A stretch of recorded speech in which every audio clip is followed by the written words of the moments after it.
Hello everyone, welcome back to my another mini blog.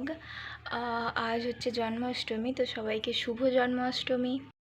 সকালবেলা ঘুম থেকে উঠে সবার ফার্স্টে বেডটা ক্লিন করে নিলাম। দেন তারপর একে একে রুম, গোটা ঘর ভালো করে ঝেড়ে পরিষ্কার করে দেন তারপর রান্নাঘরে এসে ওর খাবারটা সবার ফার্স্টে রেডি করে দিলাম। ও ডিউটি যাবে। এই যে ওর রান্নাটা কমপ্লিট করে ওকে আগে খেতে দিয়ে দিলাম। ওকে খেতে দেওয়ার পর ওর টিফিনটাও রেডি করে দিলাম।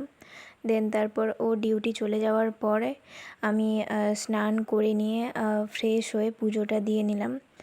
সকালে পুজো দিতে দিতে অনেকটা দেরি হয়ে গেছিলো, ঠাকুরের অনেক কাজ ছিল, সেগুলো কমপ্লিট করলাম। দেন তারপরে এই যে ছাদে কাপড়গুলো সমস্ত কিছু মিলে দিচ্ছিলাম। বিকেলবেলার পর থেকে আর কোনো ক্লিপ নেওয়া হয়নি, তার কারণ পুজোর সমস্ত কাজ একা হাতেই করছিলাম। নিজে যতটা পেরেছি তা দিয়ে আমার গপুকে সেবা দেওয়ার চেষ্টা করেছি। ভিডিওটা ভালো লাগলে অবশ্যই চ্যানেলটা সাবস্ক্রাইব করে নিও। ফেসবুক থেকে দেখলে পেজটা ফলো করে নিও। আজকের জন্য এতটাই, দেখা হচ্ছে আবার অন্য কোনো ভিডিওতে।